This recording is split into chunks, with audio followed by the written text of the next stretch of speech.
What the heck? So, a few days ago, I was taking a ride to the junkyard to go get some parts for a project that I'm going to be working on in the near future. And I got maybe 2 minutes away from my house. My radio was playing, I was listening to Sirius, and all of a sudden, kaput. My radio just stopped playing, and it's been showing this message ever since. Now, when I first acquired my R50, one of the things that I noticed was that my cigarette lighter outlet did not work. And I thought it was busted. I went ahead and ordered a replacement unit from Rock Auto, a universal one. And when the day came to swap parts, when I pulled my bezel off here around the radio, I found that the power supply was just simply left unplugged. I suspect that whoever installed this radio in the past was the culprit that caused that particular issue. Anywho, while I was in there, I actually had the opportunity to pull the head unit out, and when I looked behind it, let's just say the wiring that was done on this head unit, I wasn't impressed with it, but I have plans on replacing it sometime in the future with a double DIN, and I was like, you know what, I'm not going to dig into it right now because it was working. But I've been having a few different issues. My rear driver's side speaker, once upon a time, it didn't work at all. Now I'm finding that it works again, but it's putting out maybe 5% volume. And now I have this message going on. It says check wiring and then reset unit. So I've been doing some homework on this. It's a common issue for this head unit. And basically what the description entails is that it's usually wires of some sort that are crossed somewhere, whether it's crossed in the backside of the head unit itself, or maybe one of your speaker wires might have came undone and is now touching another wire. So this happens when you have positive touching negative and vice versa. When I looked back here, all I seen was the wires that ran from the factory harness to the aftermarket adapter. They look like they just had a piece of pieces of electrical tape just wound around them, and I was actually seeing like strands of actual copper. So I'm thinking that the issue exists back here. So I'm gonna go ahead and pull this thing apart and see what we find. Now today is September 2nd. I have plans on going camping this weekend, and I enjoy listening to classic vinyl. That's what I listen to when I'm just trying to relax. And having no radio in your vehicle, it really blows. The other day when I went to the junkyard and I was riding back home after scoring the parts that I needed, it was so boring. I was like, you know what, this isn't gonna fly. I was supposed to work on it yesterday when I had access to the garage, but I got kind of busy. I had family that just came into town, so I had to negate doing this and save it for today. So let's go ahead and jump in and see what we get. First things first, we went ahead and unplugged the power connector for my Sirius XM add-on, and we went ahead and unplugged our aux cable as well from the faceplate of our radio. Up next, what we'll have to do is then remove the AC vent, unplug our clock, and this will come away, and then we should have access to the screws that attach the bezel here to the center stack. Alright, so for this project or repair, I'm going to need a few tools. I like using this plastic tool here, mainly this end. I like using this to pry. It works well for just about anything plastic related that I've been working on, whether it be in my R50 or my Ultima. We have a flathead screwdriver just in case. You also have a Phillips, something that I inherited from my dad. It's old as the hills, but I don't care, it works. And then last but not least, a rag. And this is to prevent scratching or pitting our plastic. Let's get into it. Alright, so what I like to do is remove all the unnecessary stuff like this air freshener for starters. Just want to make sure our Sirius XM pedestal is out the way. We don't want to inadvertently hit that. Let me just pry out. Yeah, mine comes out really easily because it's been out a few times. But chances are, if your R50 is new to you and you've never taken out or removed your center stack, it's probably going to fight you a bit. This is where your flathead screwdriver comes in handy. You shoot.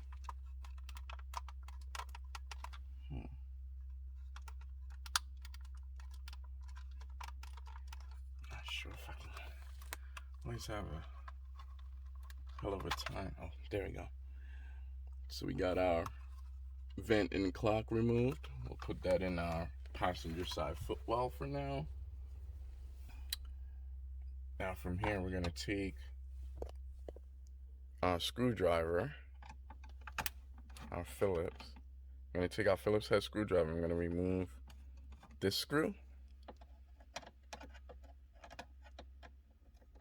and this screw right here.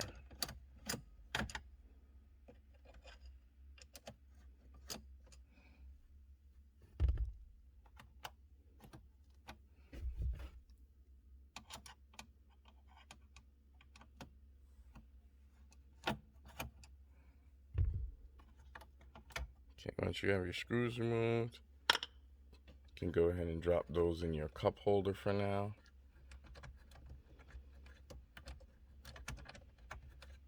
Come on, guy, come on out of there.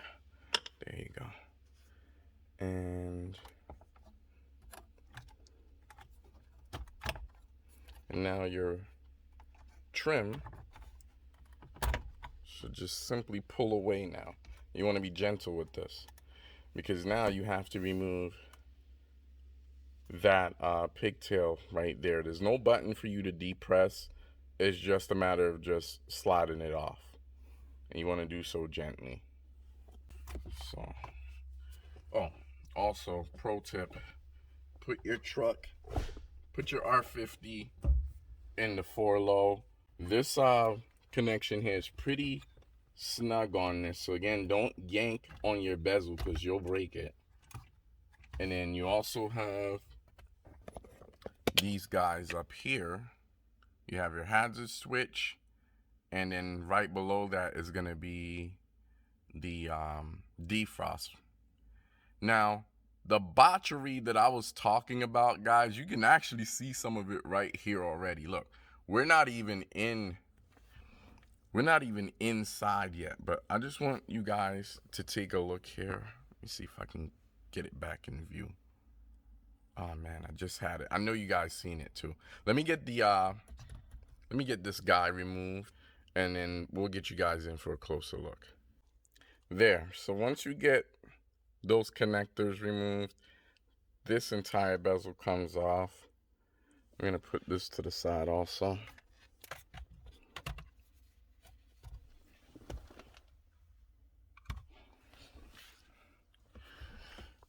Okay, let's see.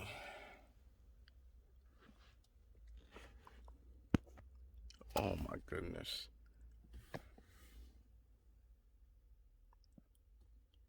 Do you guys see that? I mean, look at this. This looks like a kindergartner was in here. I mean,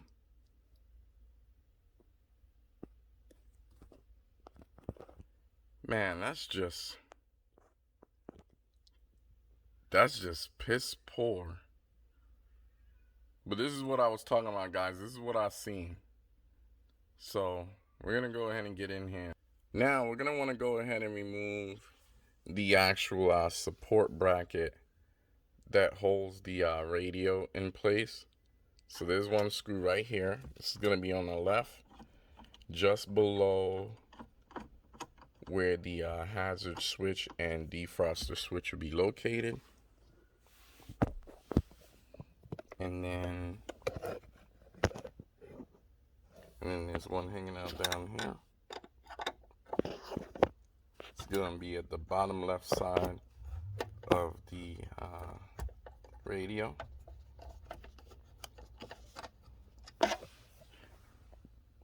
And then over here, there's just one tucked in here to the right top corner.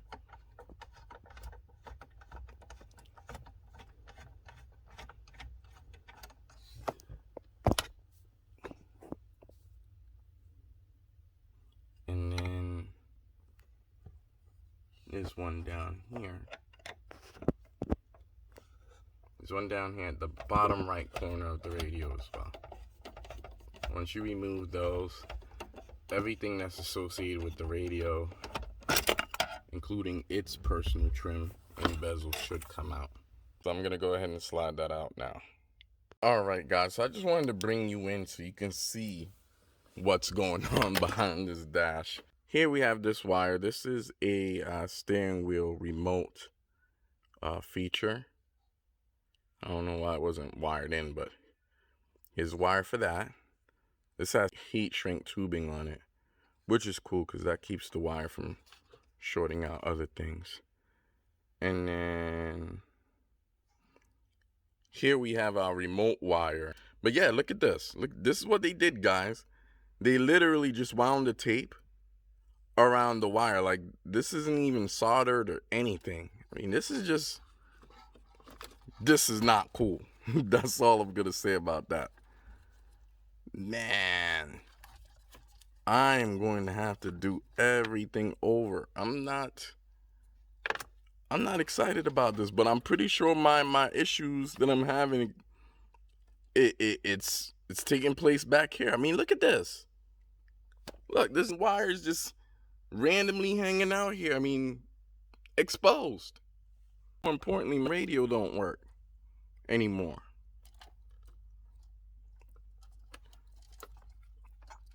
Now, before we go messing with the wires, we are going to disconnect the battery because I haven't done that yet.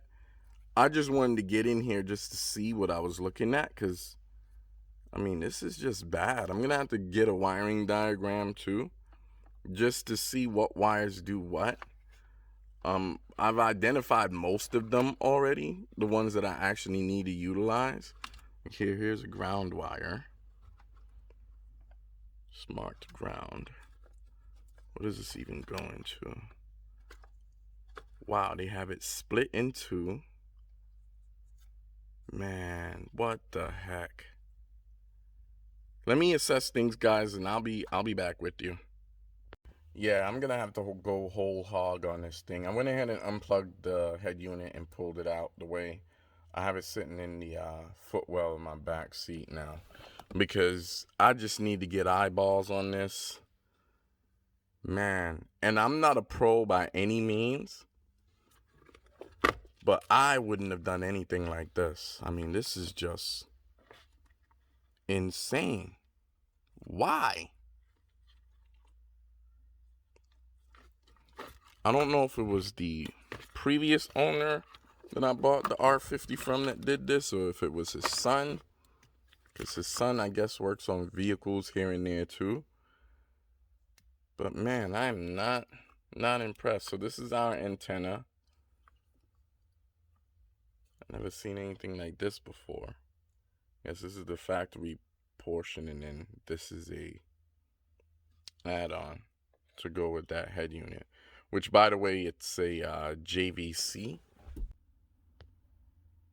There's special procedures that have to be followed to reset the head unit after the repair has been made or the correction's been made. And if it's not done correctly, it'll actually impede the radio's ability to work. So Man, what in the heck? I think I'm gonna unplug these two pigtails and I'm gonna work on them. Might even work on them on my workbench because I'm gonna have to solder this. So I'm gonna go ahead and get this unplugged. Alright, so we'll get these guys unplugged.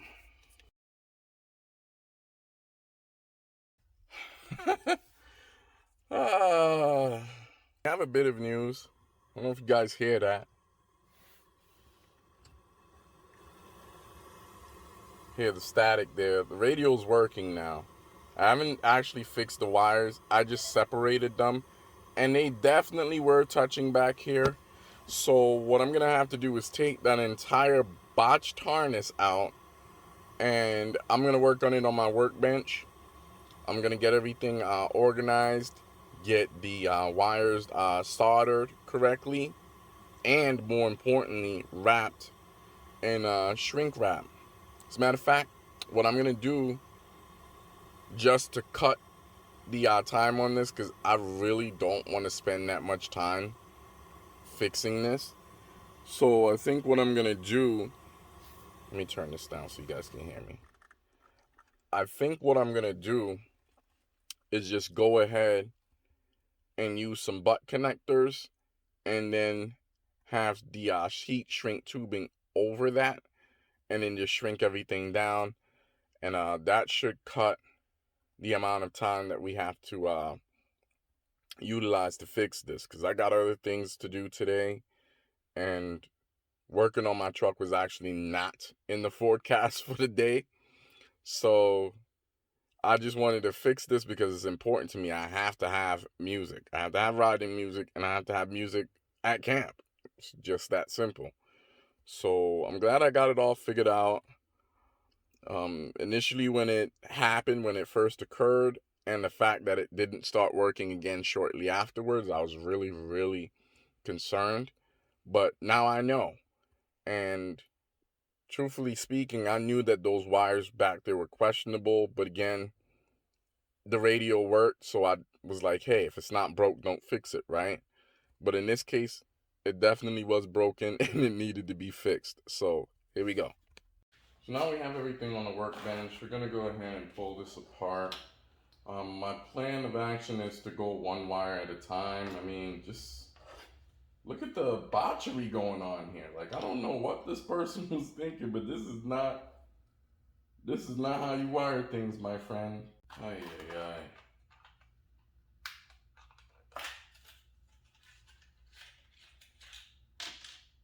I think to date I've done 2 head unit installs. Doesn't make me any more or less qualified. The last head unit I installed is my Rosen Alti. That's in my Ultima. Although that particular setup was more plug and play, because I bought it off one of my forum buddies there at nissanclub.com. So it had all of the supporting hardware, and it was just a matter of just taking my old head unit out and putting a new one in, and putting things in, and it works great. Before that, I did a swap on a 2001 Chevy Blazer that I owned many years ago, where I went from one Sony head unit to the next, and everything was good in that respect. I was gonna go with the heat shrink tubing, but there's not gonna be any water intrusion back here, so I'm just gonna skip that, because like I said, I didn't plan on doing any work on my truck today. I don't want to take up too much time doing this. I just want to repair the wires that are causing a problem and just leave it at that. I'll save that. And there goes my AC. I'll save that kind of stuff for when I actually upgrade my head unit. Again, I'm just trying to make this work. Make sure that it's working for this weekend. But yeah, the head unit will be getting swapped out in the future. What I'm looking for is something that plays DVDs, does navigation, and supports Sirius.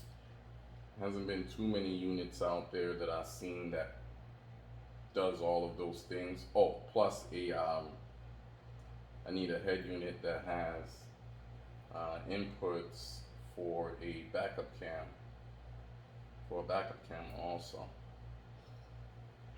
All the head units that I've been looking at for this truck for a double din, almost all of them does everything except Sirius.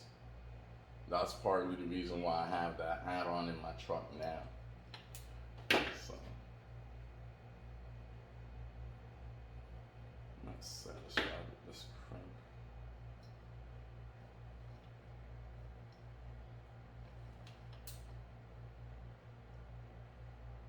Much better. Yeah, this is just a ginormous mess, man. I can't believe that they thought that this would be okay. So this is someone that's a DIYer that did this, and they just didn't follow through correctly.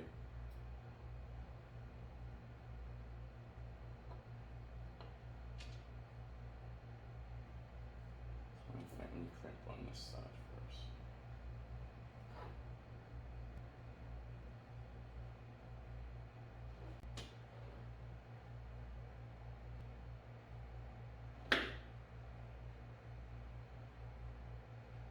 And again, nothing wrong with copping out and getting this done by a professional. If you're not proficient in this, I would definitely recommend getting a professional involved, because there's no sense in you going in here and just creating more issues.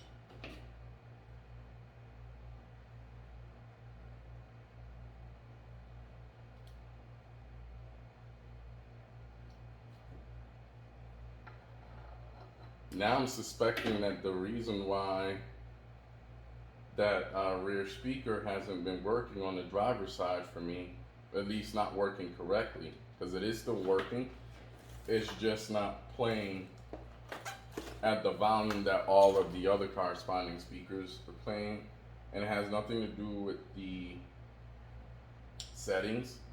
And the only reason why I know that this particular speaker that I'm speaking about still works is because I purposely went into my R50 one day, and I went into the fade control and the balance control, and I turned off all of the other speakers, and that one was playing at like 5 watts, and I was like, okay, well, it's playing, but you know, what's going on? So I start pointing fingers at my factory amp, and I've also gone ahead and changed out the relays that live in the back of the R50 there, right next to where the amplifier is housed. I swapped this out, and still the same. So for all we know, this could have been the culprit, this botched wiring job here.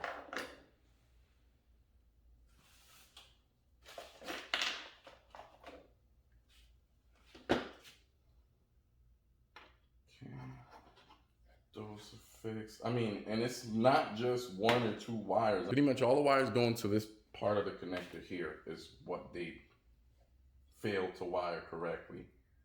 Like, the wires are matched up correctly, but come on. Exposed wires just barely covered with some electrical tape. That may have been cool, you know, 20 years ago, but definitely not up to snub for today's standards, that's for sure.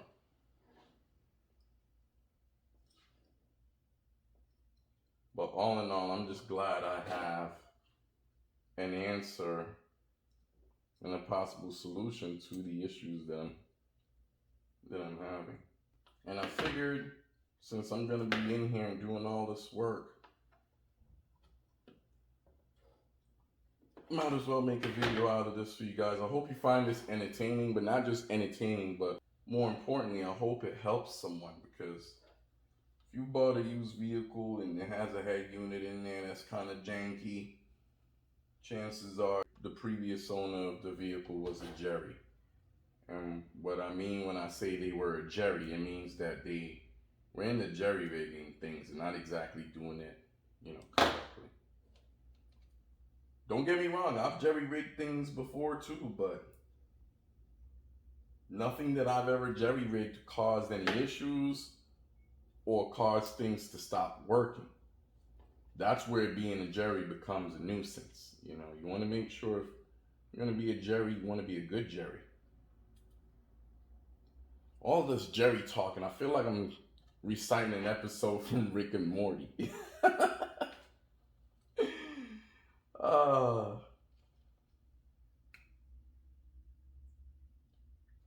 But hey, gotta find a sense of humor in some of this stuff sometimes. The only thing that really keeps us going. And that's just how I am, When I encounter adversity, as much as it gets under my skin, I always take time out to laugh it off and just smile through it. That's just what I do. And it works.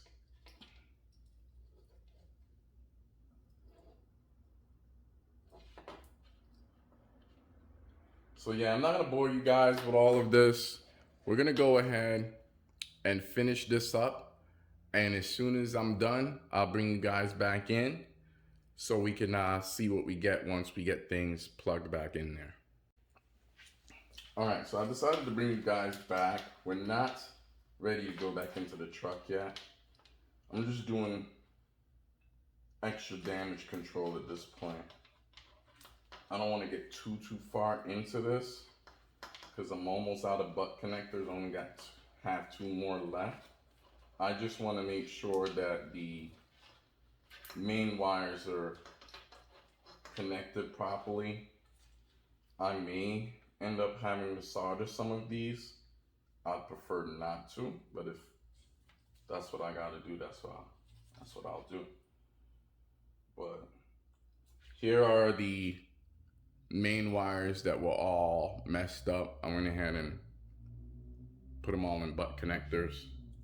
But then I still have this ground wire and this remote trigger wire. This is the wire that tells the head unit when to turn on. And like I said, there's another blue wire here. This is another remote wire of sorts. I'm not sure why it wasn't connected to anything, or if it was. I'm assuming if it was, it would have been here. This harness connects to the truck. So does this. And then this little black connector here, this is the one that goes into the back of the head unit. So what you have is your remote wire here that goes from the head unit back to the truck. And then these other wires here, these are speaker wires. And I'm glad that I found these because this is what I suspected as the culprit based on the description of the issue that I read concerning correcting this issue with this head unit. See, we have more battery going on here. I don't know what these 2 wires do, but I guess I'll fix those.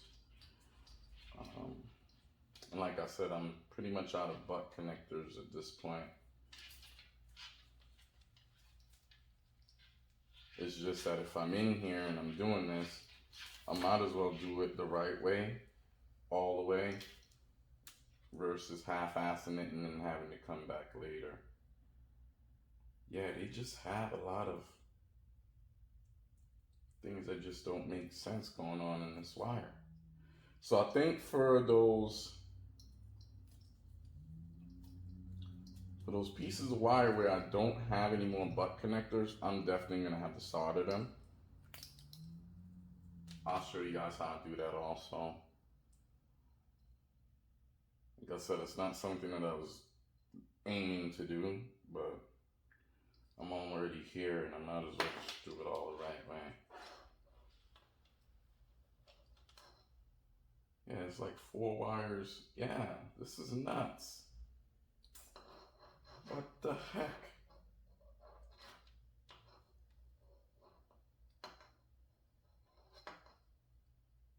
Alright, let me go ahead and sort these out, guys. I'll bring you guys back in later. Alright, so we're back. So we've learned a few things. So yes, this head unit does boast a steering wheel remote feature. However, just as I suspected, it does require an add-on or a module in this case. We don't have it and we're not going to purchase one because, again, like I said, I'm looking to change this head unit in the near future.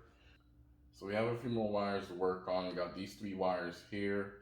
I'm going to remove the tape from them because what I'm finding is that these are causing an intermittent short in my front passenger side speaker that resides in the front door.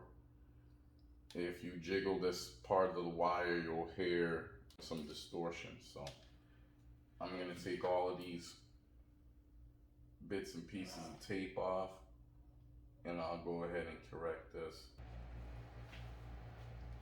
Alright, so we're going to go ahead and plug up our soldering iron. Get that fella plugged in and warm up. Got some solder.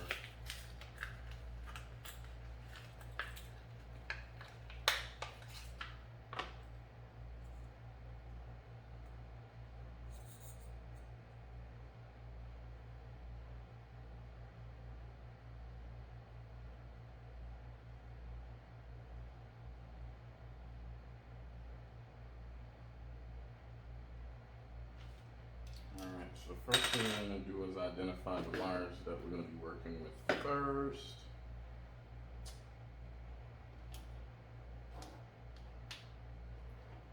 I think I'm going to go ahead and work on this ground connection first.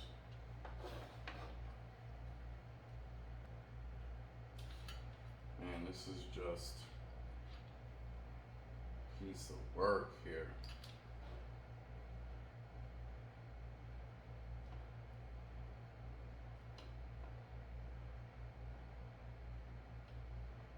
Make sure I have the appropriate size heat shrink tubing.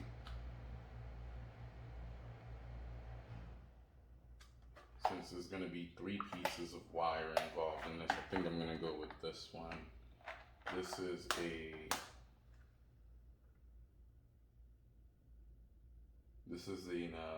932s.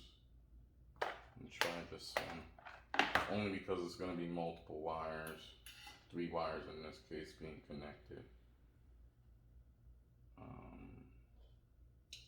We'll put it over this guy. I'm going to have these 3 wires.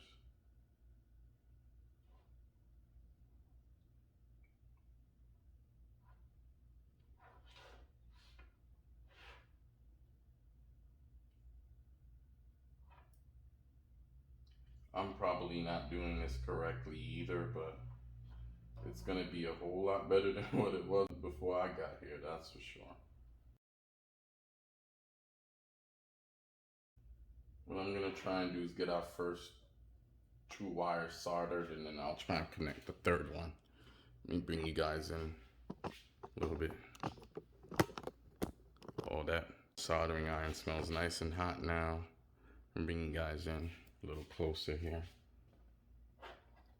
Now you want to take your time and do this because you don't want to burn or melt anything that you're not trying to actually melt.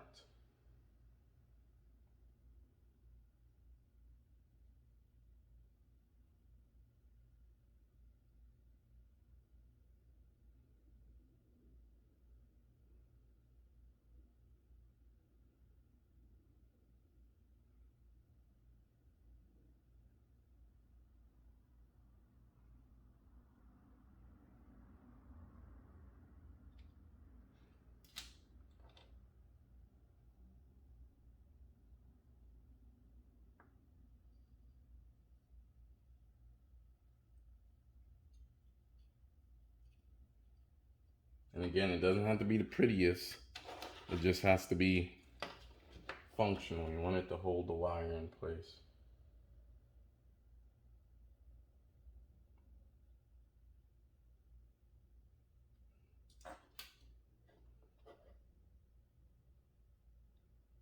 Ooh, this thing is putting off some heat.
Yeah, what you want to do is just kind of spread it along the wire.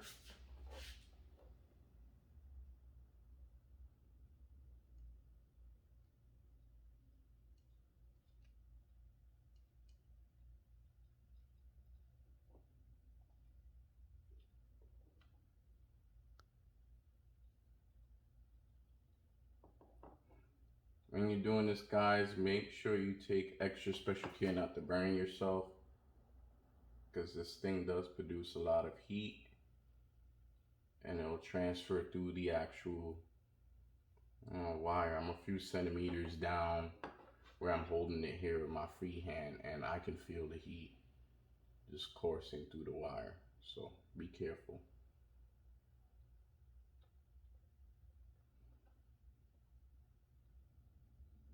Yeah, it's not the prettiest solder job, but it'll do for my purposes. I'm gonna take this guy.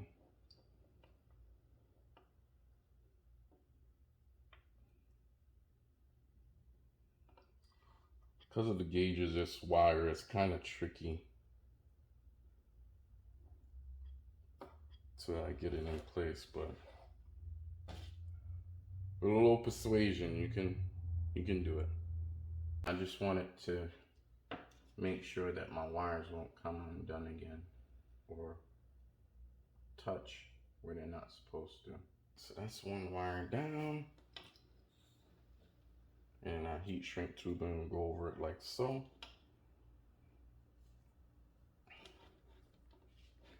I'm gonna work on this wire right here.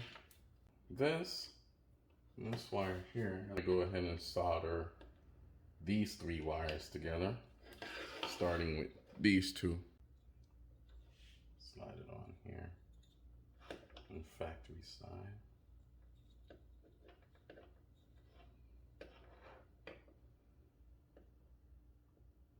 So we'll do these first.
Decide how I'm gonna wrap these wires.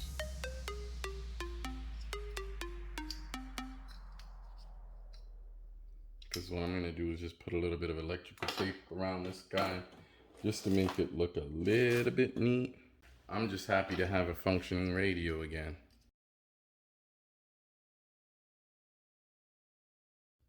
And we're not going to wrap the entirety of this harness. We just want to wrap just enough.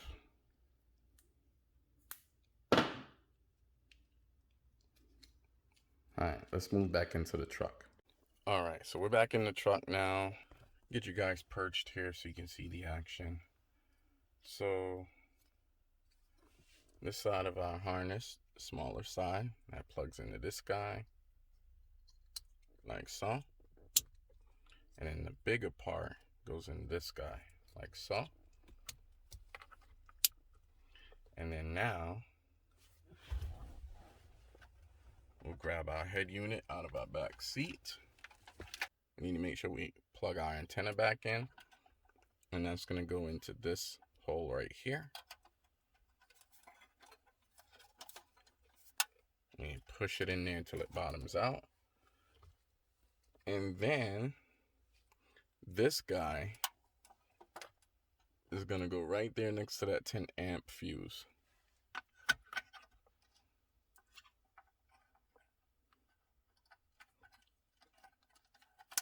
Like so. Now, I'm going to tuck our wiring back in here. You want to make sure that the plug for our cigarette lighter stays out though. Where'd it go? And I suspect that that's why I didn't have any power at that accessory, because whoever did this install, they were in such a big rush that they chucked things back in here and didn't do a good job of making sure it connected everything.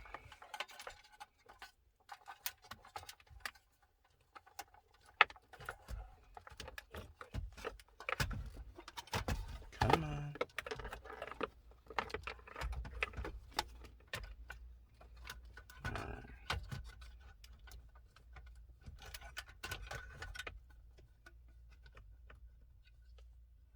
So we'll slide that guy back in here like so.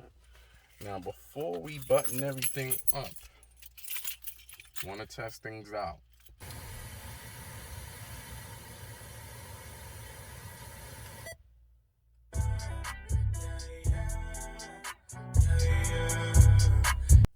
All of the speakers are now working. I'm so happy.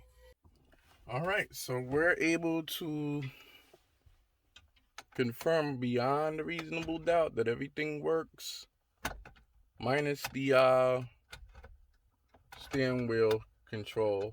But again, it didn't work before, and it's not going to work because we need an adapter, a special adapter for that, which we're not making that investment in this head unit because ultimately it will be getting replaced soon. As soon as I find a head unit that I want with all of the features, it's going to be yanked. But at least for now, I can continue to listen to my classic vinyl and any other form of radio play. So right now we're just putting back in the screws here that holds the radio in place.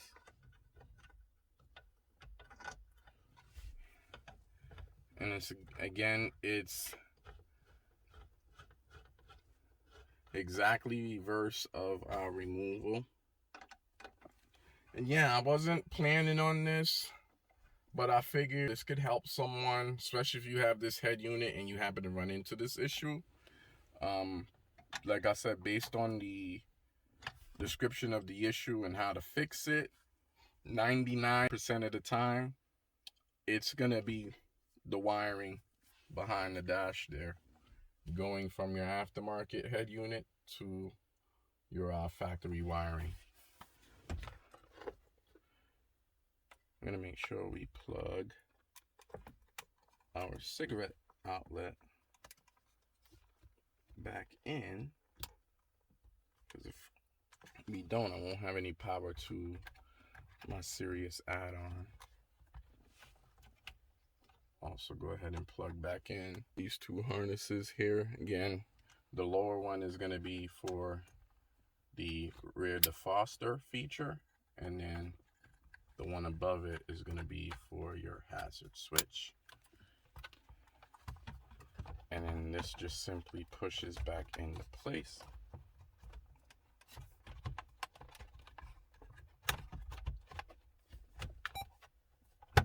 Just like so. And then you're going to have two screws. One that's going to go right here, top left corner, right there.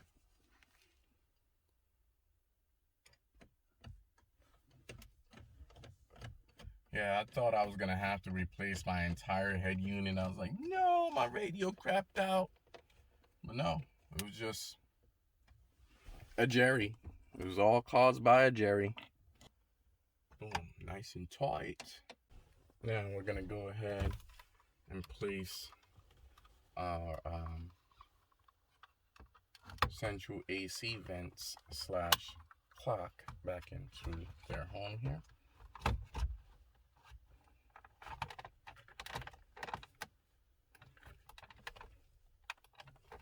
Perfect. We have our Sirius XM unit. It's on. I don't want to show it because I don't want to get copywritten. Then we have our radio. That works too. All speakers work, including that one speaker that I was having the issue with, the rear driver side speaker. Like I said, it was playing, but it was playing very faintly, and now I know why. So if you happen to encounter any of these issues, if you have one speaker that's intermittently playing, faintly playing, or just not playing at all, by all means, double check the wiring at the speaker first. But if all is well there, you're going to want to dig into your dash and see what's going on with the inner bits. So once again, I hope this video was helpful. And if it was, go ahead and smash that like button for me. And while you're at it, please consider subscribing. I have way more fun and interesting content on the way. Like I said, this was not planned. This was just something sporadic, and I figured I might as well document things for you guys. Once again, my name is Chris, and this has been the Camper Dan Files.